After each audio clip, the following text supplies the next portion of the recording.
Hi, and welcome back to my channel. My name is Brittany. I'm a doctor of physical therapy and strength coach. And over the last years, I've worked mainly with active adults and athletes, helping them to train, perform, and do all the things they love pain-free. I've learned a lot over the last 7 years about how to best support your body in staying active and living pain-free. And my philosophies have evolved a lot as I've learned more over the years. And today I'm sharing with you the best ways that you can support your body so you can continue to train consistently, recover better, and stay pain-free. These are the lessons I see come up time and time again, no matter the sport, the injury, or the training background. The first is that when it comes to programming and exercises, complex isn't always better. Oftentimes, programming doesn't need to be complex or super flashy to have good outcomes, especially when someone's biggest sticking point involves just rebuilding their foundation. For most athletes and active adults, it's not the high-level skills that need the most attention. It's the basics. And a lot of the times that fancy stuff stops working because there are pieces of your strength, movement, and stability foundation that we need to just lock in. Once the foundation is there, everything else starts to feel better,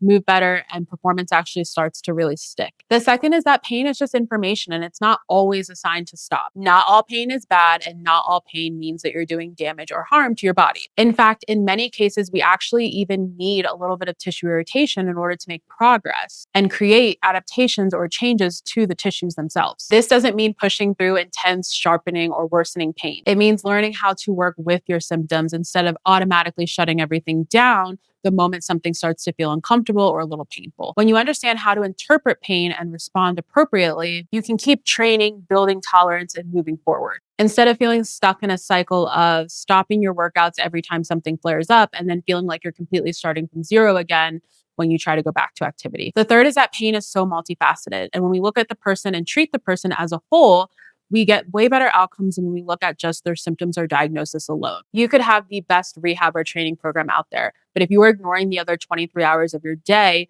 it doesn't matter how hard you're working in the gym, you may feel like you're still plateauing or like you're not making progress. The body doesn't just respond to what happens in your training or in the gym.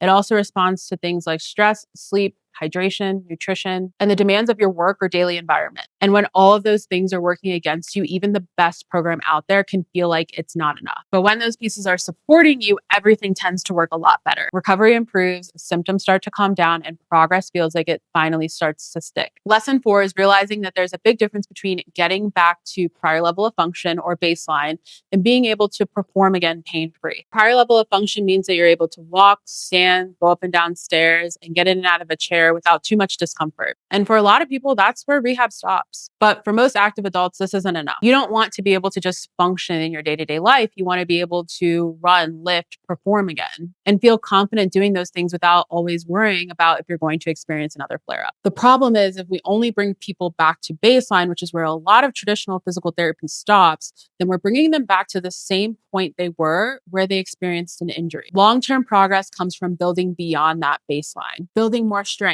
more tolerance, more capacity, so that your body is then actually prepared for the demands of everything you're asking of it. When you build someone back to be stronger than they were when they got injured, they have a way less chance of experiencing a recurring pain or injury. That's the biggest difference between feeling okay again and really trusting and feeling confident in your body. 5 is that there's real progress made in the messy middle. A lot of people think that there are only 2 options out there: performing at full capacity or being completely sidelined. And that gap in the middle oftentimes gets overlooked. But that middle ground is actually where a lot of progress happens. It's where you modify, adapt, and scale things so that it still feels challenging without constantly causing a flare-up. When it comes to your training, you don't have to be all in or all out. You can train with intention and find a happy middle ground that still allows you to make progress while still being attentive to and even working through your injuries or pain. Lesson 6 is realizing that a temporary setback or slowdown is exactly what you sometimes need in order to see long-term progress. For many active adults, the idea of even taking a slight step back feels like a complete failure. But reducing intensity or even shifting the way that you're training doesn't mean that you're weak. It's a strategic decision for longevity. There are seasons when pushing to full capacity is not what's best for your body long-term. And ignoring those signs and continuing to push past those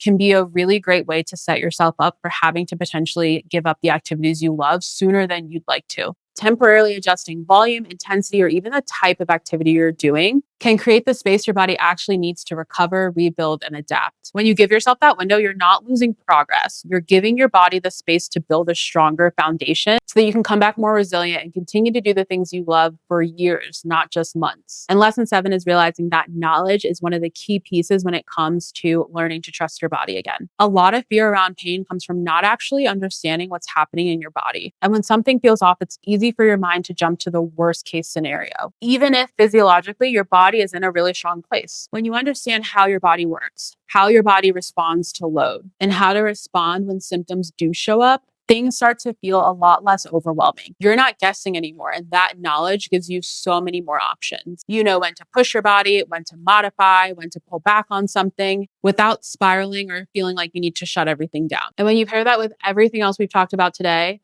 building a stronger foundation, finding that happy middle ground, supporting your body the other 23 hours of the day outside of the gym, and training with longevity in mind, confidence starts to come back. If there's one thing I hope you take away from this video, it's that staying pain-free long-term is not about finding the perfect set of exercises or doing everything perfect all the time. It's about understanding your body, supporting it well, and making decisions that allow you to keep showing up consistently. If you feel like you're experiencing this in real time, feel free to subscribe and stick around. I share a lot more content around training, recovery, and staying pain-free long-term. Thanks for watching, and I'll catch you in the next one.